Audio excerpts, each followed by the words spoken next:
السلام عليكم ورحمة الله وبركاته. أخباركم إيه؟ يا رب تكونوا بخير وفي أحسن حال وصحة وسعادة يا رب دايما.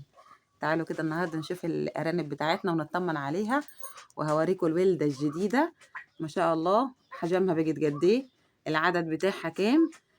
هنحط كده في الجردل واحدة واحدة كده وهنشوف الدنيا بتاعتهم، وهل الأم ماشية كويس في الرضاعة ولا لأ. هنطمن على الخلفة وهقول لكم هنعمل إيه بالظبط النهاردة علشان الانتاج بتاعنا وعشان شغلنا يمشي مع الارانب وايه اللي هيتم معايا الفتره الجايه، وانا ناويه اعمل ايه.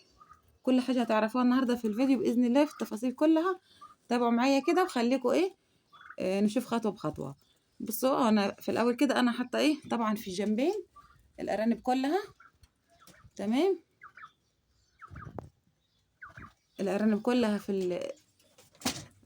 حطاهم خلاص. ده انا كده ايه يعتبر انا خلاص هطلع يعني هدي للتاجر.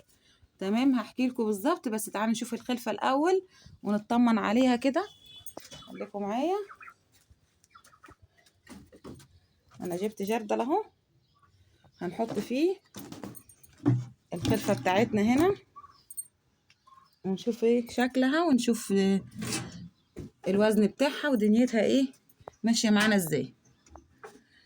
بسم الله الرحمن الرحيم.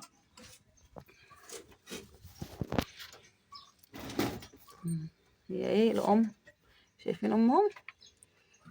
عايزة تعرف بس ايه أنا بفتح ليه. بسم الله الرحمن الرحيم.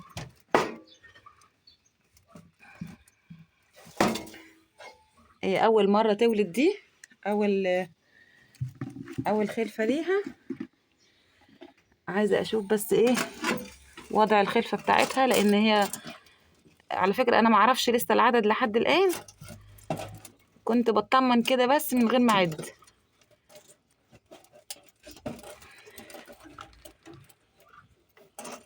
هي بتبصلي وعايزة إيه تعرف أنا بعمل إيه. بس هي الأم طالما اللي صاحبها هي عارفة ريحته، مفيش أي حد تاني يحط إيده. ما شاء الله، الله أكبر. أنا هقول لكم التاريخ وأنا كاتبة التاريخ أصلا.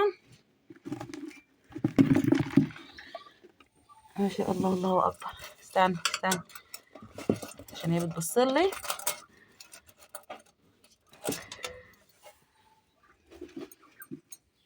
ما شاء الله، الله أكبر.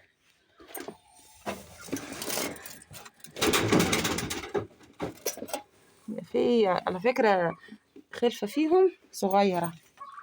بسم الله ما شاء الله. أنا ما بحبش العدد الكتير لأن بحس إن هو مش واخد حقه.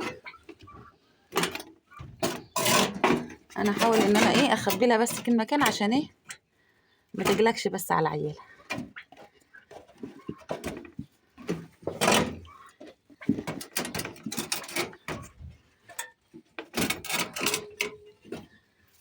بسم الله ما شاء الله. تعالوا كده نشوف مع بعض.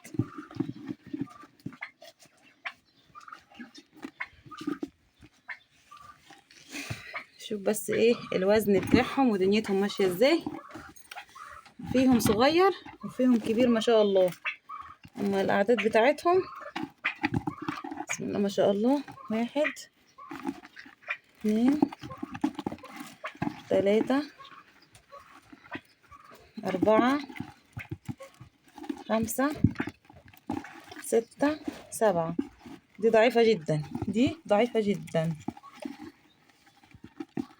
شايفين في منهم كبير وفي منهم صغير، يعني كلهم ما شاء الله حلوين. مفيش الا 2 بس هم صغيرين.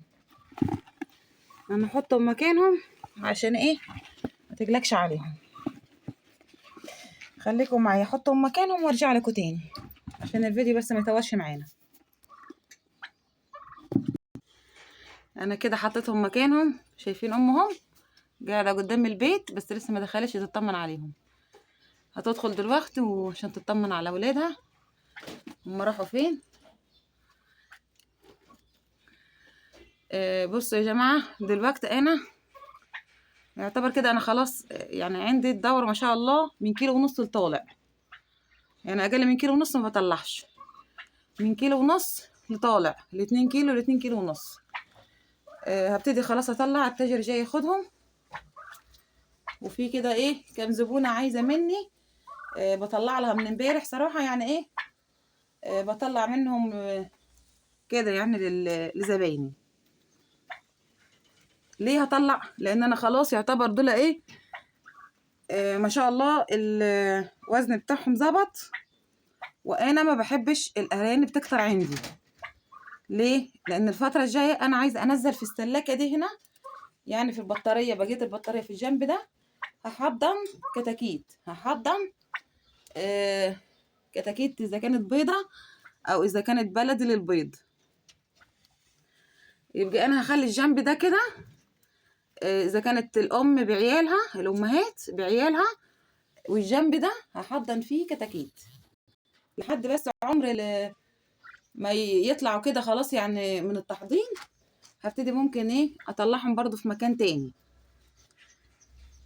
انا شغلي الاساسي الفراخ.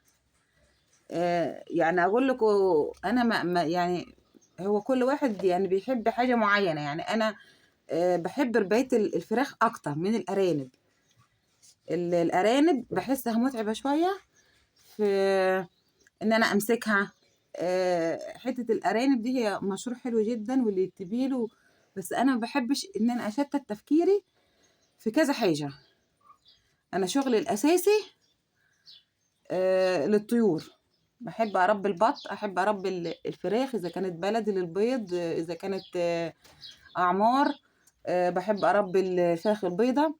لكن مشروعي الاساسي بيبقى ايه الفراخ، هي دي صراحه اللي خفيفه على قلبي الفراخ.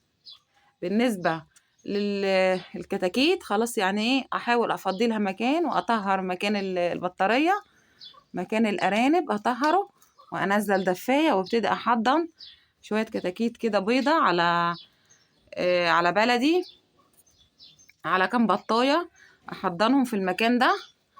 وبعد كده ابتدي ان انا ايه انقلهم، يعني انزل الكتاكيت البلدي هنزلها في الارض.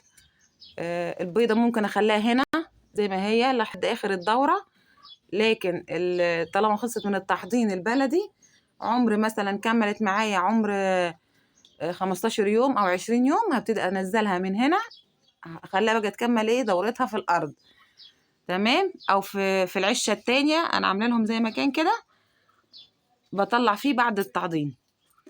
بعد التحضين يبقى انا ايه اخلي بالي من الابيض هخليه موجود في البطاريه، والجنب ده يا دوبك هو ايه ده للامهات الارانب بس، يعني يعتبر كده خلاص كله ده كده هيطلع، ما فيش الا كام واحده بس كده ايه 2 3 بس هم اللي هيقعدوا، مثلا اذا كان ذكر على 2 نتايه وخلاص على كده. مش هخلي ارانب كتيره، يعني انا دورتي لما بتكمل في الارانب بالذات كل شهرين كده بطلع، كل شهرين ببتدي اطلع زي كده. انا من امبارح وانا بطلع، يعني كنت مطلع امبارح عدد حوالي 10، طلعت 10 ارانب، والنهارده برضو بطلع على ايدي، والباقي ده هيجي التاجر ياخده. وفي الارض على فكره بلدي برضه هصفي منه واطلعه، لكن مش هخلي زياده عن كده لان انا مبحبش الارانب تزيد عندي في الكميه في العدد. تمام. الفيديو الجاي ان شاء الله هعرفكم بالظبط ازاي اعرف ان الارنبه حامل ولا لا، واعرفها حامل ازاي، وايه اللي بيعرفني ان هي ابتدت خلاص. ايه هعرفكم بالظبط اول بدايه، من اول بدايه الحمل لحد اخره. في الفيديو الجاي ان شاء الله انتظروني. هوريكم باذن الله ايه الطريقه بالظبط بتاعه حمل الارنبه وازاي اعرفها. يا رب الفيديو النهارده يكون عجبكم. ما تنسوش لو انتوا اول مره تدخلوا ما تنسوش الاشتراك في القناه، وما تنسوش اللايك والكومنتات، لو في اي سؤال اكتبولي وانا هرد عليكم. اقول لكم ايه السلام عليكم ورحمه الله وبركاته.